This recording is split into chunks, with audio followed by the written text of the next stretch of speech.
Sir, हर साल रायगढ़ में चक्रधर समारोह का आयोजन होता है। इसका जो इतिहास है शायद बहुत कम लोगों को पता होगा। राजा चक्रधर सिंह जी के बारे में बोलने के पहले मैं एक शब्द में बोलना चाहता हूँ कि उनका जन्म होना और उनके साथ रायगढ़ में जो ऐतिहासिक जो मेला लगता है, चक्रधर समारोह का आयोजन होता है, वो सब एक साथ रिलेटेड है। तो लगभग 1905 को ही बेटा ने जन्म लिया, राजा चक्रधर सिंह जी ने, और 1905 को ही वो महल का बनना शुरू हुआ, जिसके नाम मोती महल रखा गया। राजा लोग क्यों जाने जाते हैं? वे अपने शौर्य के लिए जाने जाते हैं, राज्य अपने बढ़ाने के लिए जाने जाते हैं। भारतवर्ष में एक ऐसा राजा हुए जिन्होंने अपने सारा जीवन संगीत, नृत्य, साहित्य में लगा दिया। कोई एक जगह है, कोई एक गांव है जहाँ पे कोई भी राजवंशी नहीं जा सकते। वो गांव उनके लिए शापित है। इस बारे में बताइए आप। अब राजमहल गए हो अंदर? जी, काफी बार। कुछ लगता है, ऐसी कुछ चीजें महसूस होती है?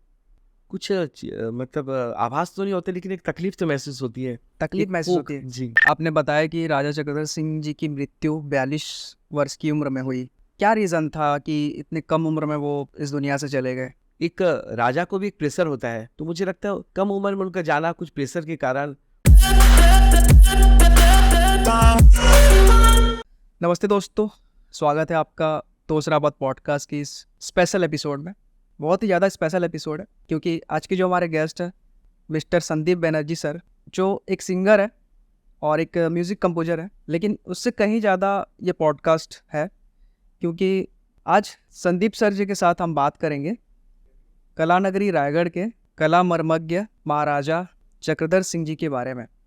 और इस पॉडकास्ट को शुरू करने से पहले मैं उस महान महाराजा को नमन करता हूँ। बहुत ही इंटरेस्टिंग पॉडकास्ट होने वाला है, अंत तक ज़रूर देखिए। आज के पॉडकास्ट उस महान राजा के इतिहास के बारे में है, इस रायगढ़ शहर को दिए हुए उनके योगदान के बारे में है। काफ़ी सारी इनसाइट चीज़ों के बारे में बातें हुई है जो शायद आपको जानने को ना मिले या किसी बुक में भी जानने को ना मिले, क्योंकि संदीप सर ने बहुत ही गहरी रिसर्च की इस बारे में, उनके इतिहास के बारे में, ना सिर्फ राजा के इतिहास के बारे में बल्कि राजमहल के इतिहास के बारे में। काफ़ी इंटरेस्टिंग पॉडकास्ट होने वाला है और ट्रिब्यूट है इस पॉडकास्ट के थ्रू हमारे महान राजा श्री चक्रधर सिंह जी के लिए। सो अंत तक जरूर देखिए इस पॉडकास्ट को और इन्जॉय करिए। इस एपिसोड में हम आगे बढ़े उससे पहले एक बात कहना चाहूँगा कि 80% लोग हमारे चैनल पे आते हैं, वॉच करते हैं, लेकिन सब्सक्राइब नहीं करते। सो आप सबको एक रिक्वेस्ट करना चाहता हूँ कि प्लीज़ हमारे चैनल को सब्सक्राइब ज़रूर करिए, ताकि हमें मोटिवेशन मिलेगा कि हम इस शो को और बड़ा बनाएं और बड़े गेस्ट को लेके आएँ। सो इन्जॉय करिए और देखते रहिए इस पॉडकास्ट को। संदीप बनर्जी सर का स्वागत है दूसरावत पॉडकास्ट में। कैसे हो सर? बहुत बढ़िया, नमस्कार जी। सर, आपसे बहुत ही अच्छी कन्वर्सेशन हुई थी जब हम पिछली बार मिले थे, पहली बार आपसे जब मिला। और इस पॉडकास्ट को शुरू करें उससे पहले आप अपने बारे में थोड़ा सा बताइए। मैं संदीप बनर्जी हूँ और मैं एक यूट्यूबर भी हूँ और एक सिंगर, कंपोज़र और छोटा मोटा बस इस तरीके से आप बोल सकते हैं। बाकी अपना क्या परिचय दूँ मैं? तो सर, जैसे आपने कहा कि आप एक सिंगर, कंपोज़र और एक यूट्यूबर हो। जी। आपके सिंगिंग के बारे में तो लोगों को पता ही होगा। और यूट्यूब में आपके एक और चैनल है मोर छत्तीसगढ़ नाम से, जिसमें आपने राजा चक्रधर जी के बारे में एक कंटेंट बनाया था, उनकी इतिहास के बारे में और ये राजमहल के बारे में। उस पे हम आएंगे, बट उससे पहले आपसे ये सवाल है मेरा कि सिंगिंग में आप कैसे आए, इसकी जर्नी की शुरुआत कैसे हुई? एक बहुत इंटरेस्टिंग स्टोरी है तो जी। क्या है, लगभग 2010 में मेरे होटल की ओपनिंग हुई। मैंने एक होटल बनाया था, होटल सागरिका बोल के, और होटल चालू किया। उसमें bar, restaurant, multi cuisine restaurants, marriage garden, ये सब मैंने किया क्योंकि मुझे एक तरह की उस समय से मैं गुजर रहा था कि जो चीज़ देखता था वो लगता था कि हाँ, मुझे ये करना चाहिए। अब होटल्स देखता था लोगों का, तो मुझे लगता था कि मुझे एक होटल करना चाहिए। तो लगभग 10-12 साल चलाने के बाद मुझे ये लगा कि मैं इसके लिए नहीं बना हूँ। तो मैंने एक गवर्नमेंट डिपार्टमेंट को उसको दे दिया रेंट पे, और फिर मैं गाने बजाने के ऊपर थोड़ा सा ध्यान फोकस किया। मतलब गाना लिखता तो बचपन से ही था। लगभग 1992-95 से मैं छोटे छोटे शायरी, गज़ल, कविता नवभारत में लिखता था। उस टाइम किस उम्र के थे आप? तब मैं लगभग 7-8 साल के था, तब से मैं लिखना शुरू वाह। किया। उस समय बाल जगत में लिखता था, बच्चों की फुलवारी में, और धीरे धीरे गाना बनाना चालू किया।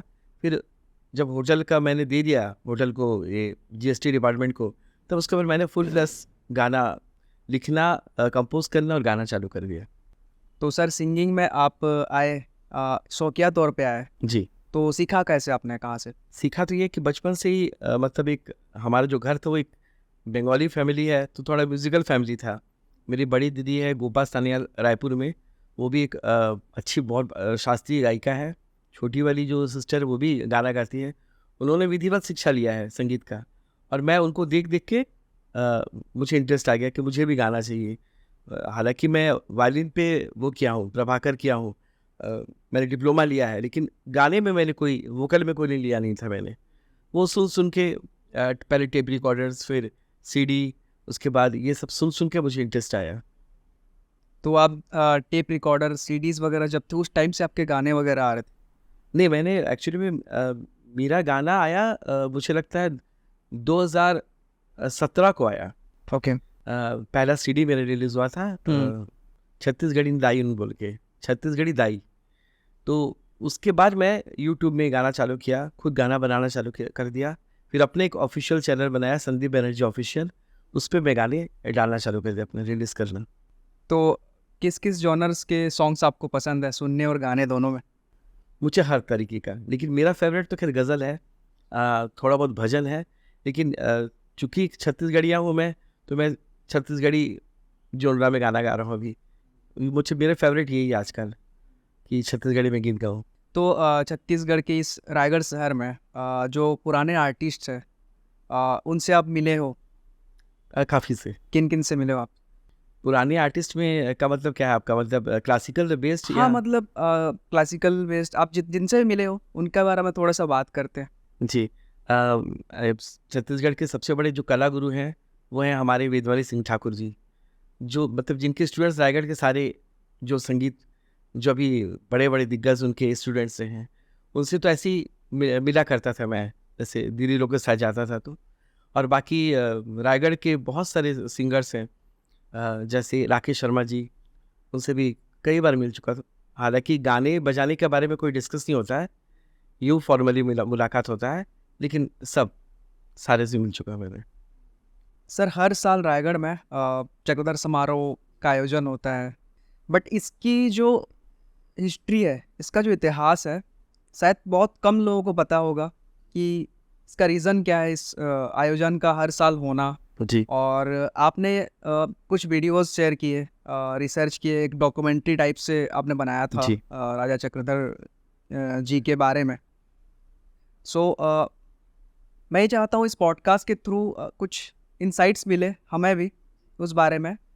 तो उस बारे में शेयर करने से पहले आप ये बताइए कि रिसर्च कैसे किया आपने, मतलब ये रिसर्च बेस्ड कैसे हुआ? आपने कुछ बुक्स पढ़ी, लोगों से मिले, क्या किया आपने?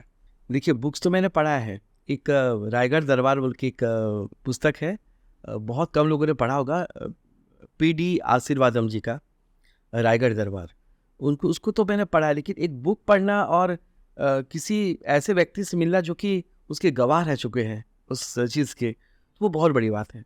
तो मैंने अक्सर आसपास के लोगों से पूछा करता था, पहले से इंटरेस्ट था कि ये महल किसने बनाया, क्यों बनाया गया, रायगढ़ में ये स्थान का क्या ऐतिहासिक महत्व है या कुछ उसमें कनेक्टिविटी है। तो ये तरीके से मैंने खोजबीन थोड़ा बहुत शुरू कर दिया, यूट्यूब से भी, गूगल से भी, आपकी जो मैंने बोला पुस्तक से भी, और ज़्यादा से ज़्यादा लोगों से, मतलब जो उससे रिलेटेड हैं उन लोगों से मैंने बात करना शुरू किया, और धीरे धीरे एक डॉक्यूमेंट्री बना दिया।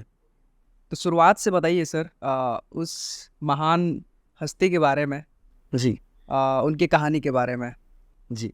एक्चुअली में उनके बारे में, राजा चक्रधर सिंह जी के बारे में बोलने के पहले मैं एक शब्द में बोलना चाहता हूँ कि उनका जन्म होना और उनके साथ रायगढ़ में जो ऐतिहासिक जो मेला लगता है, चक्रधर समारोह का आयोजन होता है, वो सब एक साथ रिलेटेड हैं, मतलब आपस में संबंधित हैं। जी। क्या हुआ, राजा थे, उनके पिताजी जो थे राजा भूदेव सिंह जी, जिनके नाम पर आज भूदेवपुर है, आपको मालूम होगा। तो उनके नाम पे ही है राजा भूदेव सिंह। जी। एक किंवदंती है कि किसी भी राजा, कोई भी राजा, किसी भी मतलब जो भी व्यक्ति मरता है उसके मतलब उसी अग्नि संस्कार या आग नहीं देते हैं राजा लोग, इस तरीके से कहावत है। तो राजा भूदेव सिंह के तो एक बेटे थे जिनका नाम था कुंवर नटवर सिंह जी, जिनके नाम पे स्कूल है, नटवर स्कूल, आपको मालूम होगा। तो राजा भूदेव सिंह जी को चिंता होने लगा।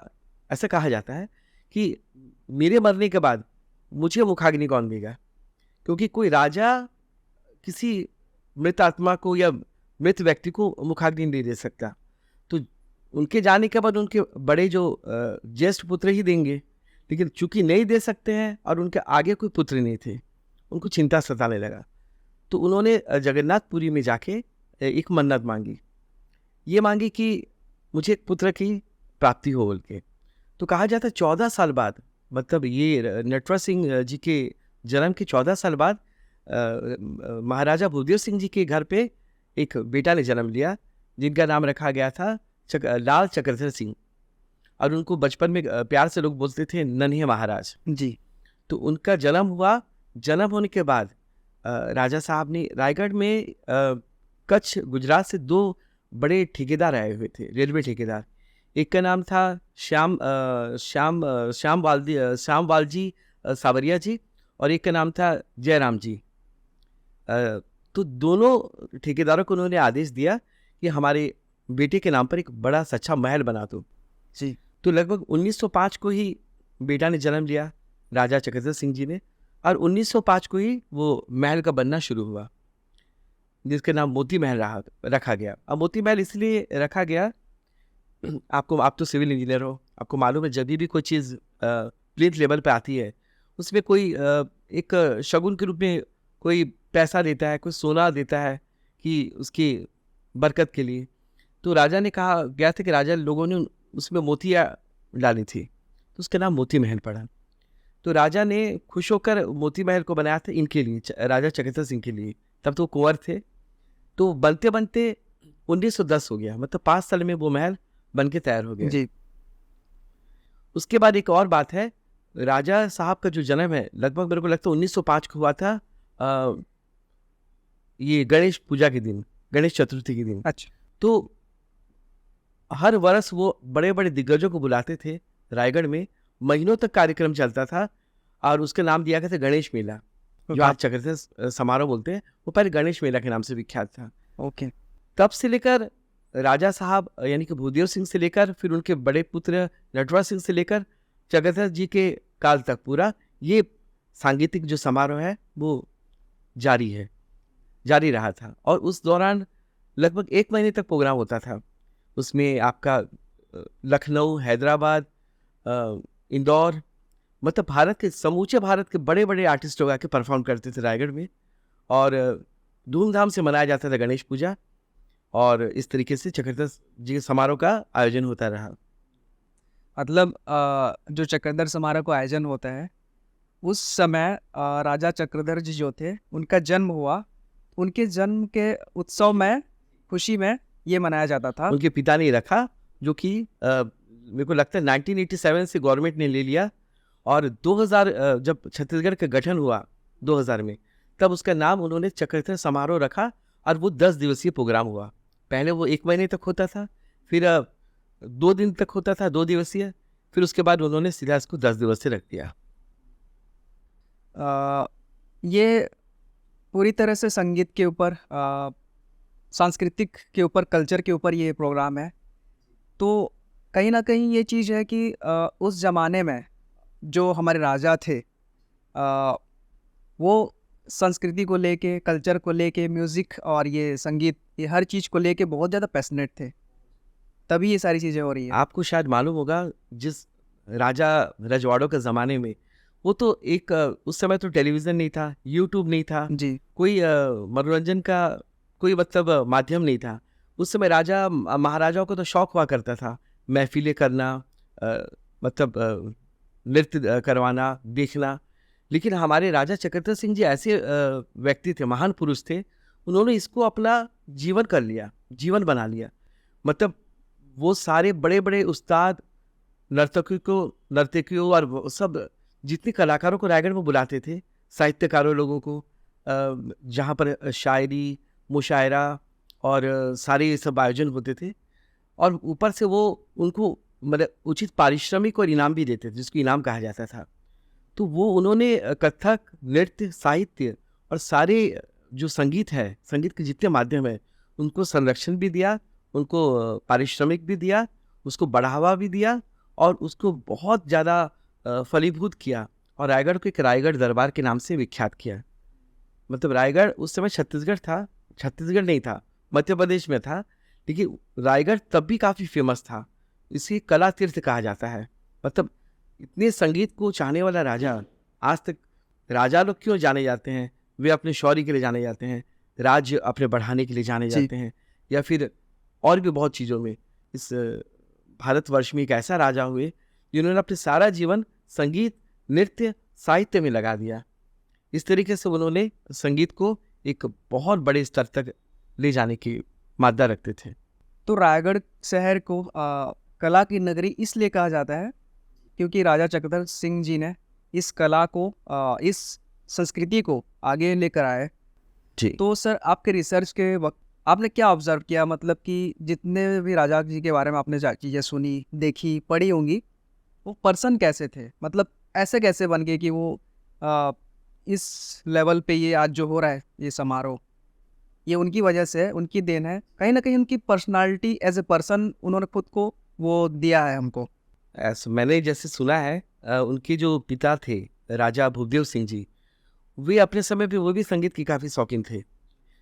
आज के दौर पे जो आप विलुप्त जो नाच हो गया है, जैसे कि नाचा, कर्मा, डंडा और बहुत सारे और नृत्य के विधाएं, वे अक्सर अपने महल के सामने में लाकर एक प्रदर्शन करते थे, देखा करते थे, उनको पारिश्रमिक देते थे, इनाम देते थे। तो बचपन से वो देखते गए कि हमारे घर पे इस तरीके से गाने, सांगीतिक आयोजनों का होना होता है। उनमें बचपन से ये चीज़ मतलब पनपा, और वो आगे चलकर वो खुद भी काफ़ी अच्छे एक कला साधक थे, खुद बहुत बढ़िया तबला बजाते थे और नृत्य भी करते थे कथक का। और कथक में नए नए मतलब कथक के जो विधा है, जो कथक असल में जो कथक है, उसको वैसे ही रखते हुए उन्होंने कई सारे मतलब नित्य नए प्रयोगों को किया, एक फ्यूजन टाइप का किया उन्होंने। उसको उसका मतलब संरचना को बिगाड़ा नहीं, कथक को वहीं रखकर उसमें कुछ और परण वगैरह मिलाकर उसमें उन्होंने उसको नए प्रयोग किए, मतलब फ्यूजन किया। और मैं कहता हूँ कि राजा चक्रधर सिंह जी एक कलेक्शन का काम किए, जितनी अच्छे अच्छे विधाओं को उन्होंने एक जगह पर रखा, एक जगह पर उन्होंने उसको इकट्ठा किया और उसको एक एक बढ़िया रूप में उसको साकार किया। इसीलिए हमेशा राजा चक्रधर सिंह जी के नाम ही लिया जाता है। आप एक बात सुने होंगे कि एक बरगद के पेड़ के नीचे छोटे पेड़ पनप नहीं सकते। तो राजा चक्रधर सिंह जी का अस्तित्व और उनका जो ऑरा इतना ज़्यादा बड़ा था कि अगर उनके आसपास के लोग भी अगर अच्छे भी रहे होंगे, वो भी स्वतः ही दब जाएंगे, क्योंकि उनका इतना बड़ा योगदान, इतना बड़ा उनका नाम और इतना बड़ा उनका काम था। आपने इतना रिसर्च किया इस बारे में, काफ़ी सारी चीज़ें आपने पढ़ा लिखा, और सो आपको कहीं ना कहीं अब लगता है कि ये जो चीज़ें हैं छुपती जा रही है, ऐसा कुछ लगता है आपको? मुझे तो ये लगता है कि आजकल के जो जनरेशन है, जो बहुत कम उम्र के बच्चे हैं, उनको कोई सरोकार नहीं रहा कि ये, उनको कोई मतलब ही नहीं रहा कि क्यों मनाया जा रहा है, या इनका महल का क्या इतिहास है, या रायगढ़ में एक एक स्पॉट का क्या ऐतिहासिक महत्व है। उनको कोई मतलब नहीं है, मुझे लगता है ऐसा। बहुत कम ही ऐसे बंदे होंगे जिनको मतलब होगा कि इसके पीछे कुछ कहानियाँ हैं क्या, कुछ ऐतिहासिक महत्व है क्या। और मुझे तो पहले से ये लगा कि एक बार जानना चाहिए कि इसके पीछे क्या कहानी है। हर चीज़ के पीछे कहानी रहती है, आपको मालूम है जैसे। और कहीं ना कहीं ये भी चीज़ है सर कि इस चीज़ को हाईलाइट भी उतना ज़्यादा नहीं किया गया, क्योंकि अभी अगर जैसे आप बोले कि अभी की जो जनरेशन के लोग नहीं नहीं जानते इस बारे में, तो कहीं ना कहीं चाहे मीडिया हो या फिर कुछ किताबें हो या फिर एजुकेशन सिस्टम हो, इस बारे में कहीं भी नहीं लिखा या फिर नहीं लिखा जाता। सबसे बड़ा तो एक जो जिसको कहा जाता है कि योगदान जो देना चाहिए था शासन को, कम से कम राज्य शासन को, वो नहीं मिला। न तो उन्होंने महल का संरक्षण किया, एक बदहाल हालत में वो पड़ा हुआ है, न उन्होंने राजा साहब के जो जो भी कुछ उनका बचा हुआ था, उनकी जो पुस्तकें, वो तो बहुत बड़े साहित्यकार भी थे। आपको मालूम होगा कि हिंदी में वो चक्रप्रिया के नाम से कविताएं लिखा करते थे और उर्दू में फरहत करके नाम से वो उर्दू शायरियाँ लिखा करते थे। उन्होंने कोई चीज़ को उनका संरक्षण नहीं किया, ना महल का संरक्षण किया, तो वो धीरे धीरे क्रमशः एक ये धूमिल होती जा रही है। इसमें सबसे बड़ा मतलब दोष तो मेरे को लगता है शासन का है। वो अगर बढ़ावा देते हो तो ज़रूर सब में रुचि जगती। कहीं न कहीं जो चकदर समारोह हो रहा है, इसके थ्रू शायद वो करने की कोशिश कर रहे हैं इस चीज़ को। जी, लेकिन मुझे ये लगता है कि आप करोड़ों रुपए चकरते समारोह में आप दे रहे हो, सब आर्टिस्ट को भी आप ला रहे हो बड़े-बड़े, सबको आप पारिश्रमिक दे रहे हो, तो कुछ थोड़ा-सा महल में भी लगा दिया करो, कुछ उसकी भी रख-रखाव के लिए पैसा शासन को खर्च करना चाहिए, वो नहीं हो पा रहा है और वो धीरे-धीरे धूमिल हो जा रहा है कि याद बन के रह जाएगा।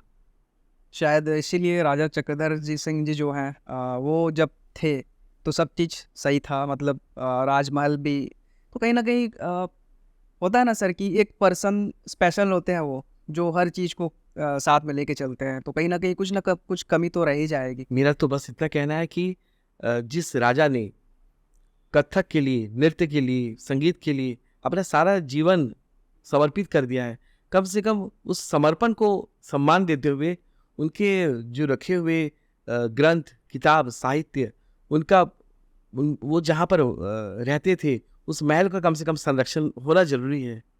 मुझे लगता है वो ज़्यादा उनको हमारे छत्तीसगढ़ को उन्होंने जो दिया है, हम तो कहेंगे पूरे संगीत जगत को जो दिया है, उससे बड़ा श्रद्धांजलि क्या होगा उनको, हम क्या दे सकते हैं कि उनकी चीज़ों को रख-रखाव करके रखें, कि आने वाली पीढ़ी उसको देख सके और अपने आप को गर्वित महसूस कर सके कि हमारे जो पूर्वज थे, हमारे राजा थे, वो क्या थे।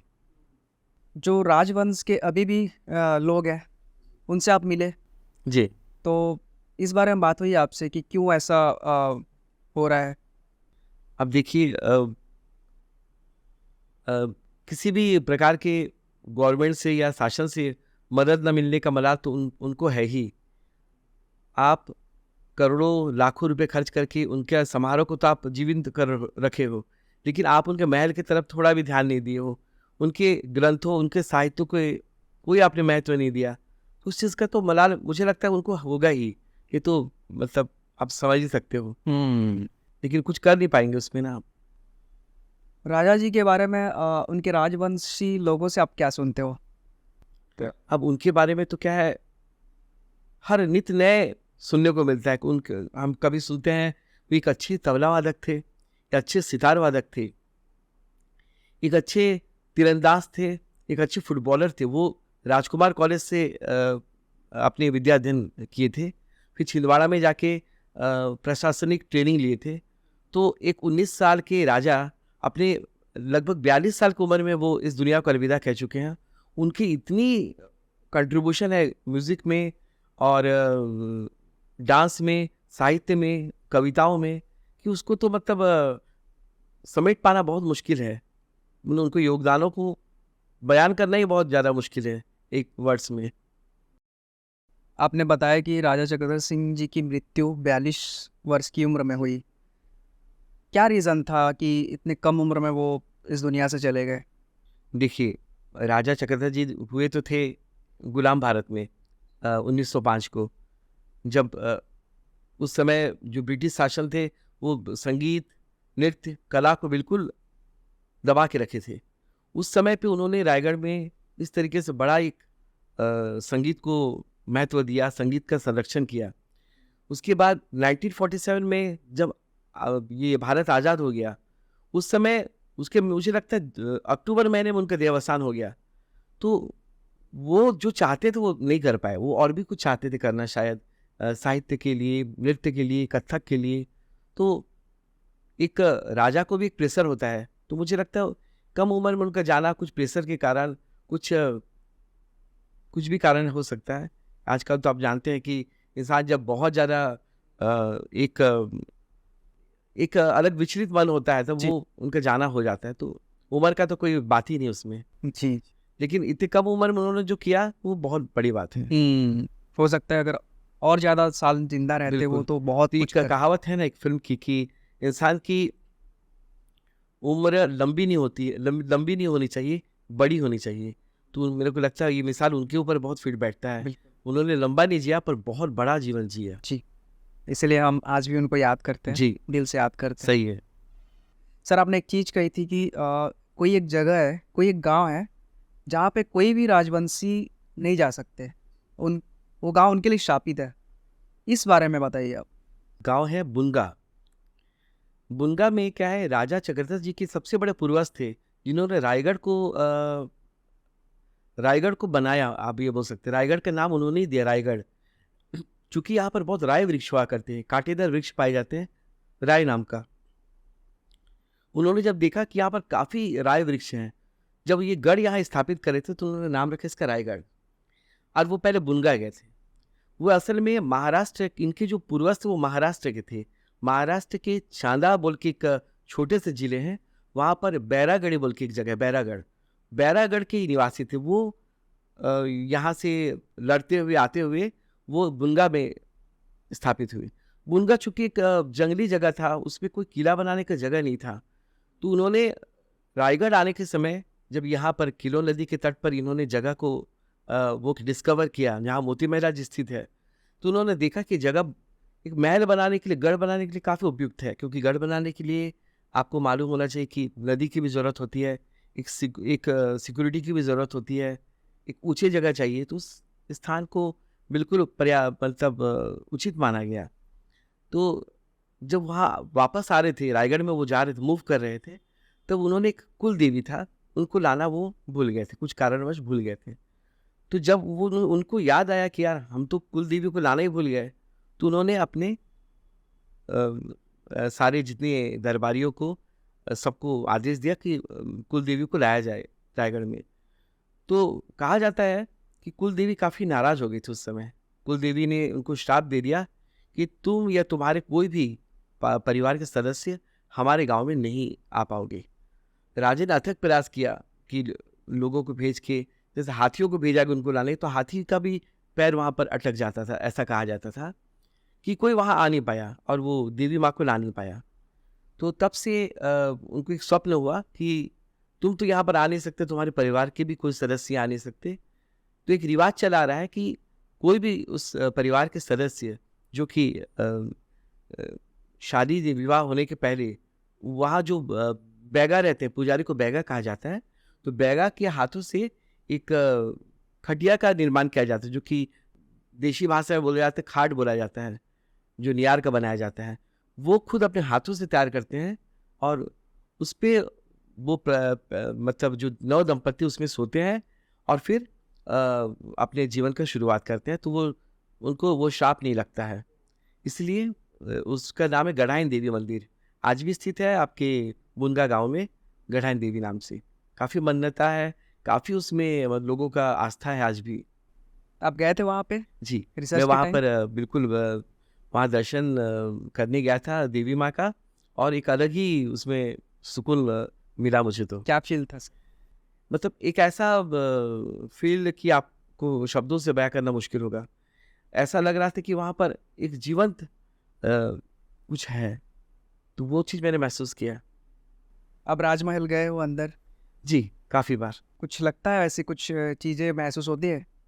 कुछ मतलब आभास तो नहीं होते, लेकिन एक तकलीफ तो महसूस होती है। तकलीफ एक महसूस कोख, होती है? जी, क्यों? कि ये कभी-कभी आप फ्लैशबैक पे जाओगे तो आपको लगेगा कि जब राज परिवार थे, जब राजशाही था, उस समय क्या वो चकाचौंध रहा होगा, क्या वो ऐशो आराम, क्या वो समा रहा होगा, और आज वो किस हालत में है, वीरान है। और कहीं-कहीं से पीपल के पेड़, कहीं पर कुछ दीवार धराशायी, कुछ वो देख के बहुत दुःख प्रतीत होता है, बहुत ज़्यादा। आपने ये रिसर्च करते वक्त मुझे लगता है आपने उनकी जर्नी जिया शायद, पूरा। पूरा जर्नी जिया। तो आप जब भी वहाँ पे जाते होंगे आपको लगता होगा वो फील कि शायद ये ऐसा नहीं होना चाहिए था। बिल्कुल, बिल्कुल। अगर शासन ने इसके ऊपर ख़्याल रखा होता, जैसे कि राजस्थान में आप देखे होंगे कि राजमहलों को किस तरीके से सँवारा गया, कुछ एक होटल के रूप बनाया गया, कुछ एक एक एक दर्शनीय स्थल के जैसे बनाया गया, जबकि यहाँ पर ये सोचा ही नहीं गया इस बारे में। जबकि इनका कंट्रीब्यूशन म्यूज़िक के लिए कितना है वो तो आप सब जान ही रहे हो। मतलब कि हम चाहे जितना भी कोशिश करें चक्रधर समारोह या ऐसी चीज़ें करने की, लेकिन मुझे लगता है उनको ट्रिब्यूट हम नहीं दे सकते। असल जो ट्रिब्यूट है, असल श्रद्धांजलि तो मुझे लगता है उनके किए गए अवदानों को हम याद करें, उसका नमन करें और उनको हम सहेज के रखें। उनके जो महल को भी संरक्षण दें और उनके जो जो गद्य और जो साहित्य है उनको भी सहेज के रखें और अभी के जो पीढ़ी है उन तक पहुंचाएं। मुझे लगता है वो सही श्रद्धांजलि होगी उनको। आपको क्या लगता है, मतलब जो जिस हिसाब से उन्होंने सोचा था हमारे शहर के लिए, वो अभी हो रहा है? मुझे लगता है कि कथक का जो एक नया विद्या जो कहते फ्यूजन उन्होंने जो दिया, उसको तो आज भी लोग उसको परफॉर्म कर रहे हैं, जी, जी रहे हैं। मगर उसको और ज़्यादा मैं चाहता हूँ उसको वो और ज़्यादा अगर वो फैलता, वो जो विद्या और ज़्यादा लोगों तक जाता, जन जन तक जाता, तो ज़्यादा अच्छा रहता वो। क्योंकि आप अगर जो विद्या है या फिर आप जो शिक्षा है या जो आपके ज्ञान है, उसको आप जितना सीमित करोगे, वो उतना अक्षुण्ण नहीं हो सकता कभी। वो आगे बढ़ना चाहिए। और ऐसी कौन-कौन सी जगह है सर आपने रिसर्च में पाया जहाँ पे जो राजवंशी थे वहाँ जाते थे, या फिर उन्होंने और क्या-क्या चीज़ें बनाई?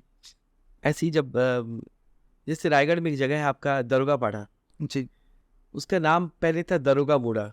ये मुझे मालूम चला क्योंकि राजा साहब लोग के जितने दरोगा लोग हैं, जो उनके सिक्योरिटी वाले हैं, वो वहाँ पर बसते थे, तो उसका नाम था दरोगा मूड़ा। आज का जो बाल मंदिर है, पहले उसको कहा जाता था वीर भूमि। हुँ, उस समय कटक से जो मूर्तिकार आते थे, वो वीर भूमि का जो जो अभी बाल मंदिर स्थित है, वहाँ से वो मिट्टी ले जाया करते थे और उसी मिट्टी से गणेश जी का प्रतिमा को स्थापित किया जाता था, बनाया जाता था। और कटक के मूर्तिकार लोग आके यहाँ गणेश मेला में गणेश जी का प्रतिमा का निर्माण करते थे। तो राज परिवार बसते थे आपके मोती महल में और गणेश जी का जो प्रतिमा को बसाया जाता था, गणेश पूजा किया जाता था बादल महल में, जो आज के दौर पे वहाँ पुलिस चौकी बन चुका है। आपको शायद मालूम होगा। जो हमारे महान राजा चक्रधर सिंह जी हैं, उन्होंने सिर्फ़ ये हमारा कल्चर, संस्कृति और ये जितने भी संगीत, सिर्फ़ इसे ही नहीं बनाया, पूरे शहर को बनाया उन्होंने।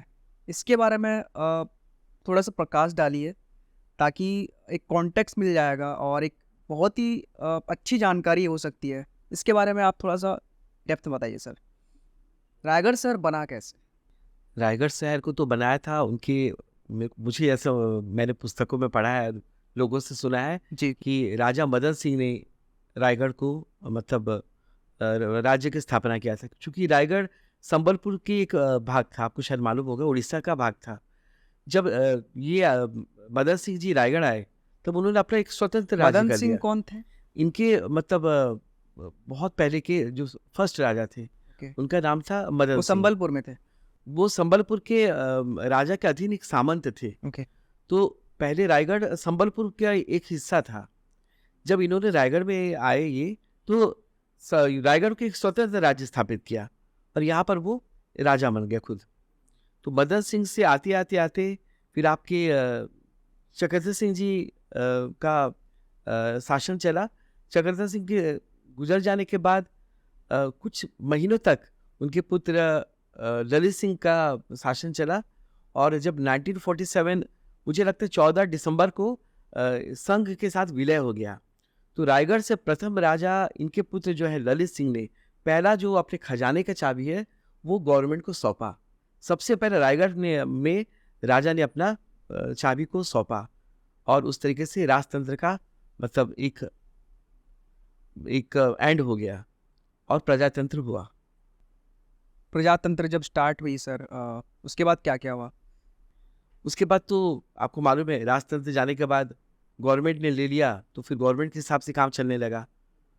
तब महल भी मान लीजिए बहुत सारे उनके सब चीज़ गवर्नमेंट के पास चले गए, खजाने भी चले गए।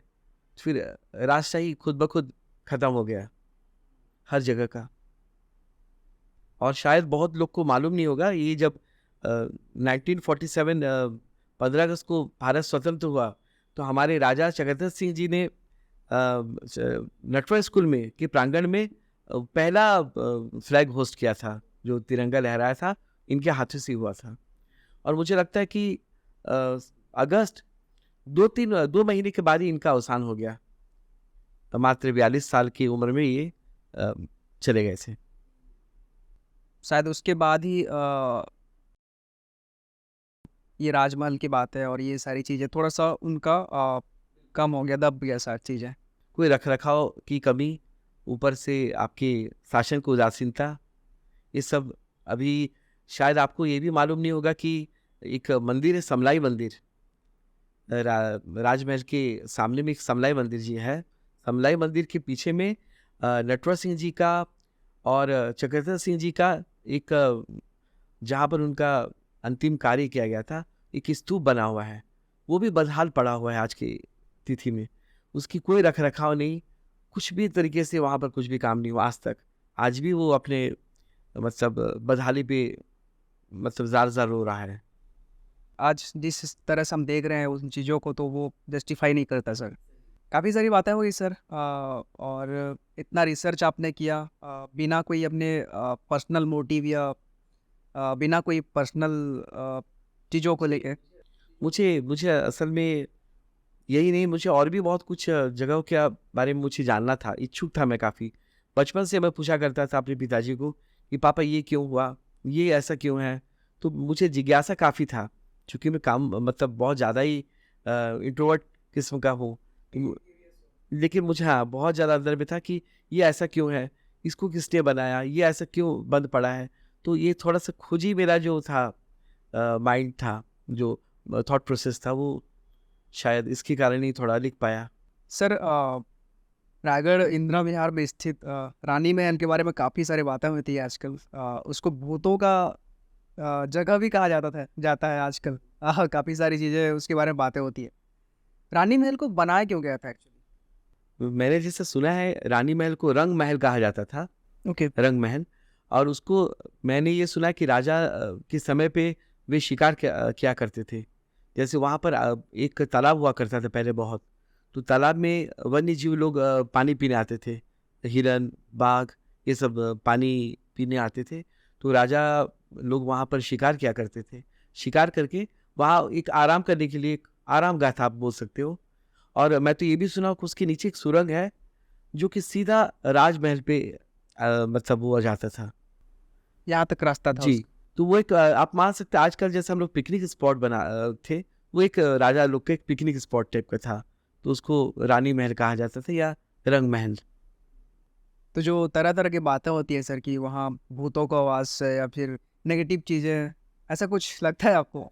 एक्चुअल में कोई भी चीज़ अगर बहुत दिनों तक, सालों-सालों तक पड़ा रहता है, तो वो तो खंडहर नुमा हो ही जाता है। तो इस तरीके से भ्रांतियाँ तो फैल ही जाएगी। वो मतलब वो भ्रांति है, बाकी मुझे तो नहीं लगता भूत वगैरह कुछ होता है। लेकिन बदहाल जो हालत में जो हो जाता है, तो उसको ऐसे ही लोग कहा करते हैं, मुझे लगता है। ऐसी कोई इतिहास की कहानी सर जो आपने और रिसर्च किया, जिनके बारे में शायद कोई मंदिर के बारे में हो या फिर कहीं कुछ डार्क चीज़ें भी हो सकती है, ऐसे कुछ चीज़ों के बारे में आपने? जी, एक चीज़ मैंने रिसर्च किया, मुझे पता चला कि राजा चक्रधर जी की एक बुआ हुआ करती थी, जो कि भूपदेव सिंह जी है उनकी बड़ी दीदी। उनका नाम था पीली बाई। पीली बाई का जो चरित्र था वो कुछ मीराबाई से मिलता हुआ था। वो कृष्ण जी के ऊपर इतनी उनके अंदर में तल्लीनता थी, इतनी भक्त थी वो, कि वो कृष्ण जी के सारा दिन कृष्ण जी के पूजा में ही लीन रहती थी। यहाँ तक कि राशि ठाठ वैभव उनको छू भी नहीं पाया। वो सारा दिन मतलब मंदिर में जाके पूजा पाठ करती थी, और उसके बाद अपने बर्तन खुद ही धोया करती थी, अपने काम खुद ही सब किया करती थी। कोई मतलब नौकर चाकरों का, उन्होंने महल त्याग दिया था। वो महल में रहती थी, पर महल में रहकर भी वो अपने आप को बिल्कुल एक साधु जैसे उसमें थी। आपने शायद गौर किया होगा, महल के ठीक पीछे जहाँ आज मरीन ड्राइव है, वहाँ एक मंदिर आज है, बहुत खूबसूरत सा कृष्ण जी का मंदिर। मंदिर की जो मूर्ति तो चोरी हो गई है, पर वहाँ पर पीली बाई जो थी वो वहाँ पर पूजा किया करती थी कृष्ण जी का। अब चूंकि वो मंदिर लगा हुआ है महल से, तो काफ़ी भीड़ भाड़ हुआ करता था। तो उन्होंने अपने पिताजी, यानी कि उनके पिताजी जो थे राजा घनश्याम जी, भूदेव सिंह जी के पिताश्री घनश्याम जी, उनको रिक्वेस्ट की कि मेरे लिए अलग जगह पर मंदिर बना दो, क्योंकि यहाँ मेरे पूजा करते समय मुझे दिक्कत होता है, लोग आ जाते हैं, नहीं मन लगता है। तो राजा साहब ने उस समय अभी आज के डेट पे जो है बेलादुला, वहाँ पर उन्होंने एक मंदिर का स्थापना किया, नील माधव मंदिर, आज भी है वो वहाँ। तो वो नाव से जाती थी, आज भी देखिएगा केलो नदी में एक नाव चला करता था, नाव से जाके मंदिर में वो पूजा पाठ करती थी, और शाम होते के पहले वो नाव से वापस आके अपने राजमहल में चले जाती थी। तो इन्होंने सारा जीवन दान दक्षिणा, साधु संत का सेवा और कृष्ण जी के पूजा अर्चना में ही लगा दिया उन्होंने शादी नहीं की। ना। वो अविवाहित रही सारी उम्र अपनी। ये दूसरी मीरा बाई हैं। जी, वो पीली बाई दूसरी मीराबाई थी, और उनकी मतलब काफ़ी ये राजा चक्रधर सिंह जी का जो नाम है, आप कुछ शायद गौर किए होंगे, चक्रधर जी कृष्ण जी का एक नाम है। चूंकि वो, आपको मैंने पहले कहा कि जगन्नाथ जी के काफ़ी मन्नतों के बाद उनका जन्म हुआ, बल्कि उनका नाम चक्रधर रखा गया। और आपको जैसे मैंने बताया कि गणेश मेला का आयोजन होने शुरू हुआ इनके जन्मोत्सव के खुशी के कारण, मोती महल बन गया इनके जन्म के बाद ही ठीक। इसके बाद एक चीज़ आपको शायद मैं साझा करने के लिए शायद भूल गया हूँ, महल के ठीक सामने में एक जगन्नाथ जी का मंदिर है। आप कभी गौर करेंगे, महल के ठीक सामने में जगन्नाथ जी का मंदिर है, जो अभी बहुत अच्छे से बन चुका है। राजा ने अपने मन्नत में ये कहा था कि अगर मेरे यहाँ पुत्र होता है तो मैं आपको यहाँ पर बैठाऊंगा, रायगढ़ में आपके एक मंदिर बनाऊंगा। तो उन्होंने अपने कथा अनुसार मंदिर की स्थापना किया और मंदिर बनाया, जगन्नाथ जी का, सुभद्रा जी का और बलराम जी का। इतनी अच्छी कहानी है, कहानी तो नहीं बोल सकते, ये इतनी अच्छी सुंदर इतिहास है। और जिस तरह से मैंने जो प्रोसेस किया अभी तक सर, आपके बताए हुए बातों से, कि जब हमारे राजा चक्रधर सिंह जी का जन्म हुआ तब से शहर खिल गया था, मोती महल बना, उसके बाद कई सारे चीज़ों का निर्माण हुआ। गणेश मेला जो कि आज चक्रधर समारोह के नाम से जानी जाती जी, है। कई सारी चीज़ें अच्छी हुई। और हमारे जो राजा हैं उनके जाते ही चीज़ें थोड़ी सी क्या कह सकते हैं उसको, मतलब आपको जैसे कि मालूम है कि एक महत्वपूर्ण व्यक्ति न रहने पे उनकी जो सेटअप किया हुआ जो चीज़ रहती है वो बिल्कुल ख़राब हो जाता है। जैसे ही राजा साहब का जाना हुआ, उनके जो नृत्याचार्य थे, जिनको उन्होंने शिक्षा के लिए दिया कि आगे के जनरेशन को नृत्य सिखाने के लिए दरबार में अन्य लोगों को, वो धीरे उनके जो संसाधन की कमी हो गई, पैसों का अभाव होने लगा, वो दूसरे शहरों में मूव कर गए, और रायगढ़ में जो उन्होंने इतना किया था वो फिर से उदासीन में बदल गया।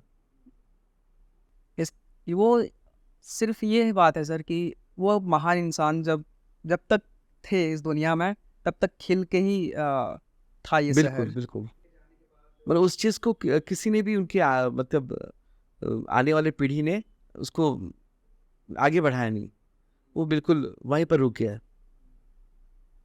लेकिन आज चलो उनको याद करते हैं हम, क्योंकि ये चक्रधर समारोह के उपलक्ष्य पे ही जी, उनको याद किया जाता है। तो मैं तो ये चाहता हूँ कि उनको उनके चीज़ों को आगे बढ़ा के किया जा सकता है। जैसे उनकी जो कथक में जो विद्याएं हैं, परिणय हैं, उनके साहित्य उनके द्वारा ही किया जा सकता है। और आपको बहुत ज़्यादा थैंक यू सर, क्योंकि ये हमारे पॉडकास्ट का किस्मत है, सौभाग्य है हमारे पॉडकास्ट का कि हम आज उस महान राजा के बारे में बात कर पा रहे हैं। जी, सही है। और ये आपकी ही बदौलत है, नहीं, आपने नहीं, जो मेहनत की ऐसा है। नहीं है। मैं तो बस थोड़ा बहुत पुस्तकों और कुछ व्यक्तियों से डिस्कस करके ये मतलब अर्जन किया है। जरिया तो आप ही है सर। जी, बस एक कोशिश थी बस, और कुछ जी, नहीं। इसके लिए थैंक यू है बहुत ज़्यादा। आपका भी बहुत-बहुत। जी, आपसे काफ़ी अच्छा लगा सर बात करके, काफ़ी इंटरेस्टिंग इंसान हो आप, थैंक यू। क्योंकि जिस क्यूरियोसिटी से आपने इस सब के बारे में रिसर्च किया, सब जानने की कोशिश किया, तो आपके पर्सनल कुछ सवाल है सर आपके लिए। इतने सारे जो आप चीज़ें करते हो अभी, आगे कुछ प्लान्स हैं कि और बुक्स लिख सकता है आगे चल के, या फिर कुछ चीज़ें? बुक्स लिखने का तो खैर बहुत पहले मेरा एक मन था, लेकिन अब बुक ना लिख कर मैं सोचता हूँ कि एक डॉक्यूमेंट्री फिल्म या एक अच्छा प्रोजेक्ट मैं करूँ, चाहे वो राजाओं के ऊपर हो, चाहे वो कुछ और हो। बाकी बुक लिखने का कभी मतलब कुछ मेरा मन नहीं करता आजकल, क्योंकि उसके लिए काफ़ी एनर्जी और काफ़ी समय चाहिए। सो इतनी अच्छी कहानी सर आपने बताई, हमें आपकी कहानी के बारे में जानना है। तो आपके बारे में बताइए सर, आपकी जर्नी के बारे में। बचपन आपका कैसा था, और अब तक आप जो भी कर रहे हैं उस पूरी जर्नी को एक बार शेयर कीजिए। तो जी, जर्नी के बारे में क्या कहूँ मैं। मेरा जन्म तो वैसे छत्तीसगढ़ में हुआ है, जशपुर में हुआ है। जशपुर के पास ही में एक जगह है कुनकुरी, वहाँ पर हॉली क्रॉस हॉस्पिटल है, वहाँ पर मेरा जन्म हुआ है। और मेरे पापा चूँकि बैंक में अधिकारी थे, तो यहाँ वहाँ ज़्यादा जाना होता था। मुझे खरसिया, अंबिकापुर, उसके बाद फाइनली रायगढ़ में हम लोग का पढ़ाई लिखाई सब हुआ। रायगढ़ से मेरा जो भी स्टडीज़ हुआ कंप्लीट हुआ। फिर मैंने एमबीए किया। उसके बाद आप जान रहे हैं, जैसे मैंने एक होटल को निर्माण किया, होटल सागरिका। उसके बाद मैं गाने के लाइन में आ गया, संगीत के क्षेत्र में आ गया, और बस वही चल रहा है थोड़ा। म्यूज़िक आपके लिए क्या है सर? म्यूज़िक मेरे लिए तो मुझे लगता है मेरा ज़िंदगी है। मतलब म्यूज़िक बिना, मतलब मैं तो सोच भी नहीं सकता। आप पहले बिजनेस में थे। अभी भी है, लेकिन वो मतलब मेरा मन का काम नहीं है। मैंने जो संगीत है उससे मुझे जो सुकून मिलता है, बिजनेस वो तो सिर्फ पैसा कमाने के लिए है। संगीत मेरे पैसा का कोई एक जरिया नहीं है। आपका पर्पस क्या है सर लाइफ को लेके? मतलब पैसे, जहाँ तक मैं समझ पाया कि आप उस पोजीशन में है अपनी लाइफ के जहाँ पे आपको पैसे की ज़रूरत नहीं है। जी, आप एक पर्पस से जी रहे हो, आप एक पर्पस से काम कर रहे हो। मतलब पर्पस का मतलब ये है कि मेरा ये गोल है, ये मोटो है कि अच्छा काम करते रहूँ, काम करते रहूँ। मतलब उसमें मुझे नाम मिले ना मिले, यश मिले ना मिले, पैसा का तो कोई चाह नहीं है इस क्षेत्र में। लेकिन मैं चाहता हूँ कि अच्छा काम करता जाऊँ, बढ़िया काम करता जाऊँ, और बाकी तो ऊपर वाले का है सब। आई विश सर आपकी सारी विश पूरी हो। Thank you. और रहा बात पर्पस का, तो सर दो चीज़ें हैं जो आई फील कि ये मेरा ऑब्जर्वेशन है। दो टाइप से लोग होते हैं सर, एक जो प्रॉफिट के लिए कुछ करते हैं, दूसरे पर्पस के लिए। तो आप क्या मानते हो इस चीज़ के? मुझे लगता है कि इंसान का पर्पस एक अच्छा होना चाहिए, और पर्पस ये होना चाहिए कि इंसान को सुकून मिले, इंसान को वो मतलब खुद को अच्छा लगे। पैसा तो देखिए इंसान की ज़रूरत है ही, लेकिन इंसान का ज़रूरत से ज़्यादा इंसान को जिस चीज़ में उसको शांति मिले, सुकून मिले, वो मुझे लगता है वो उनका पर्पस होना चाहिए। और मेरा पर्पस है कि खुद को मतलब सुकून देना, खुद को खुश रखना। खुद की शांति, खुद के जी, लिए पीस, जी। यही आप चाहते हैं? वो मुझे संगीत से और ये गाने और ये सबसे मिलती है। जी। So sir thank you so much इतनी सारी इंफॉर्मेशन हिस्ट्री के बारे में, हमारे रायगढ़ शहर के राजा के बारे में देने के लिए। इतना मुझे भी नहीं पता था, और इस पॉडकास्ट के थ्रू कुछ इंफॉर्मेशन मिलेगी, इसके लिए आपको बहुत ज़्यादा थैंक यू है। आपको भी बहुत-बहुत थैंक यू। आपसे मिलके बहुत अच्छा लगा सर। मुझे भी। ऐसे ही आगे बढ़ते रहिए सर आप, और फिर नई-नई चीज़ों के बारे में हम बात करेंगे आगे भी। Thank you. और एंड करते हैं इस पॉडकास्ट को सर। जी, एक बार हमारे राजा को याद करते हैं। जी, नमस्कार। और उनको बहुत-बहुत प्रणाम है मेरा, क्योंकि उनका भी चक्रधर समारोह अभी आ भी रहा है, तो हम उनको नमन करते हैं जी, और उनकी अवदानों को प्रणाम करते हैं। बिल्कुल sir. Thank you so much sir. So ये थे हमारे संदीप बनर्जी सर। काफ़ी अच्छा कन्वर्सेशन था। होप आपको भी अच्छा लगा होगा। सो देखते रहिए, सपोर्ट करते रहिए हमारे चैनल को, सब्सक्राइब करते रहिए, ताकि आगे हम भी बड़े गेस्ट लेके आए और अच्छे कंटेंट लेके आए। So thank you so much for watching.